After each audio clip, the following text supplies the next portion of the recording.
Joe, great to see you as always. We have to start at Molineux. Obviously, a decent point on the road.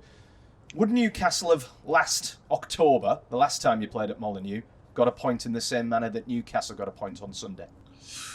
I think, as you know, we've come a long way as a team, and that's just credit to the manager, his staff, and the players. We're all trying to buy into what he wants to do, and one of them things is sticking together as a team throughout the 90 minutes and continuously going and trying to get something out of the game. And I think we showed that. It was a brilliant goal from Alan St Maximum, and I feel like we should have took the 3 points at the end. Yeah, I was going to say, you're good mates with him, but what on earth was that hit from Maxi? I mean, to catch it like that, at the height that it came from, what was your kind of reaction to it? To be honest with you, I wasn't surprised. He's a character, a player that is not always understood by everyone, but undoubtedly talented with things that he can do on the ball that no one else could do, and things that he just takes you by surprise. And on the weekend, that was one of them things where loads of people was really surprised that he could actually take it out from there and put it in the bottom corner. But that's just Alan. He's a really talented player and a lovely guy. He'll be surely up for goal of the month and possibly even an outside chance of goal of the season at really early doors. I appreciate we're speaking. It sparked off a fair celebration on the touchline as well. There was a charge down the touchline. I think Jason Tyndall went sprinting, Jamal Lascelles did. I think the gaffer started to sprint and then maybe thought a little bit better of it. Decent celebrations too. Yeah, it shows how much passion we put into winning together, Shows how much the boys want everyone else to do well, and not only them, people on the bench as well was jumping up, and it was just a good moment. Hopefully we can take that passion into the next game as well. Put simply, how good is it to be a Newcastle United player right now?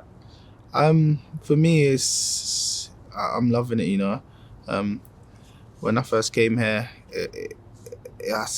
I didn't expect it to be brilliant, gone so brilliant so quick. As a club, we're moving on leaps and bounds, and I'm really excited for this season, the next season ahead, and seasons to come as well. I'm really looking forward to buying into the project and hopefully helping the project to get where it needs to get to. You mentioned the kind of character within the team, but I saw obviously Sean Longstaff celebrate his 100th appearance for a Newcastle United player. I saw the number of the fellow players' comments on his Instagram post, which was incredible to see. How special is that?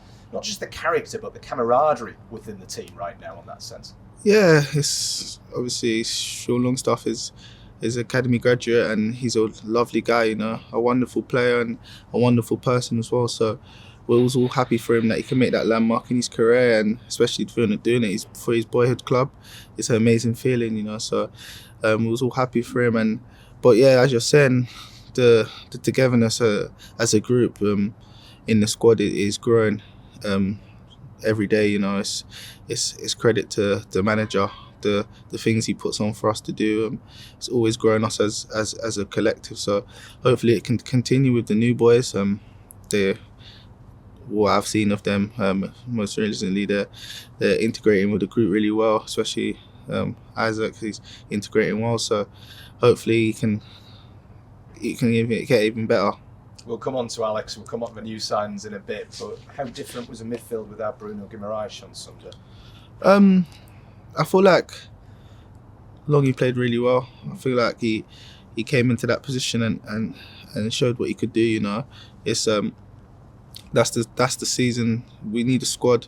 We got players that are on the bench, ready to play and eager to play and train every day, ready to play. So I thought he done really well. But yeah, missing Bruno, it's a big miss. He's a wonderful player, as everyone knows. So hopefully he can be back fit soon. Bruno, of course, was the big signing in January, like you touched on before. Alexander Isak, the big signing so far, at the very least, of the summer. What have you made of him so far in terms of his personality and his talent? I know he's only been here a few days, but has he already made a pretty big impact on the training pitch?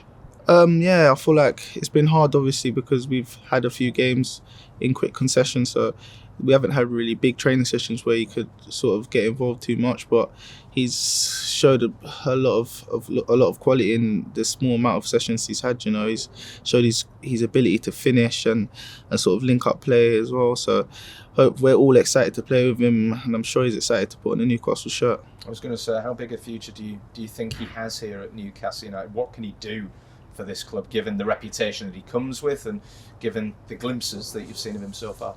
Yeah, I think he's young. He's got everything to be one of the best strikers around, you know. So I feel like he just has to obviously stay humble and produce when he's on the pitch, and he can go as far as he wants to.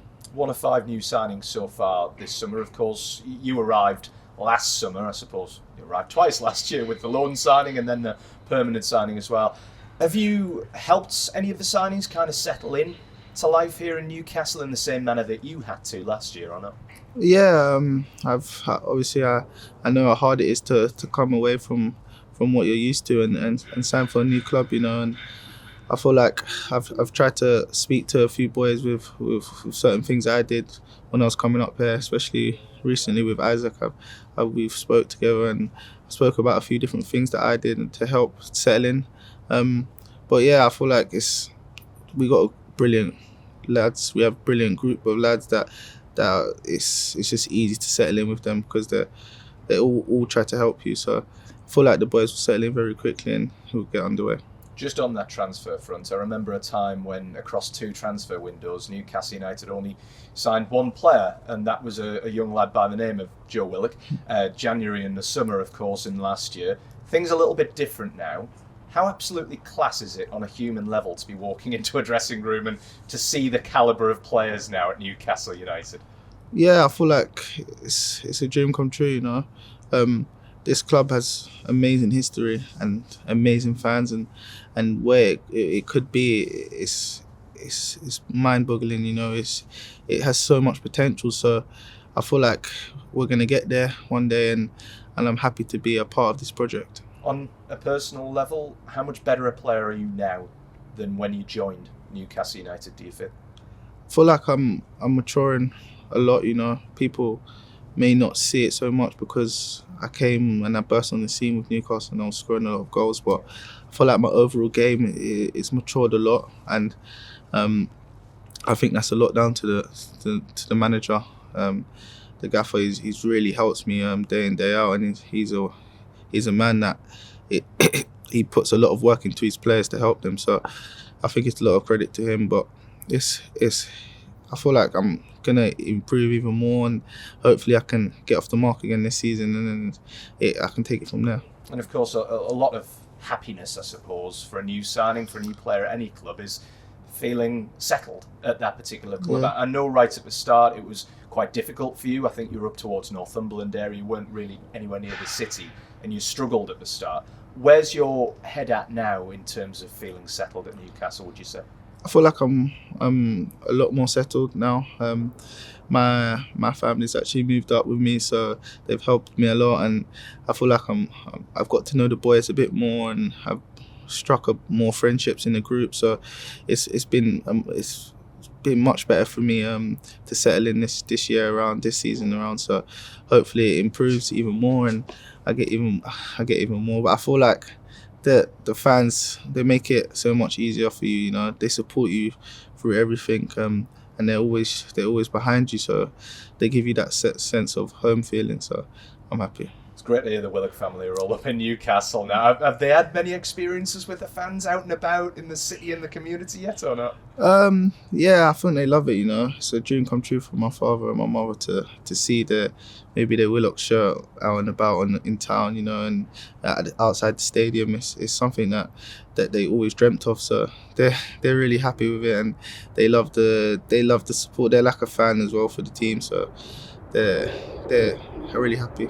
Fantastic to hear. Have they had many conversations with the boss, with Eddie Howe, and talked about yourself with him, or not yet? No, not yet. I don't. No, they haven't. To be fair, no, they haven't. Fair enough. Let's move away from kind of the here and now, I suppose, and look to the future. I know you talk away about the fans and the connection with the fans, more certainly. But what's St James's Park like to play at right now? I know Newcastle away to Anfield tomorrow, but the St James's Park experience, what on earth is that like in the present day? I think it's probably the best stadium I've ever played at. I've been blessed enough to play at a lot of stadiums throughout my short career in football. I played out abroad. I played all around the world. I played all in Premier League teams, stadiums, and I feel like St James's Park is the best atmosphere I've ever been in. It's something that gives you goosebumps as soon as you walk outside onto the pitch, and that's just credit to the fans for creating that, and we're so happy to have them as behind us and with us. So hopefully it long continues. I suppose some of the fans' expectations are that Newcastle are fighting for the European spots maybe this year. What are your kind of personal expectations, would you say? I feel like we're just taking game by game.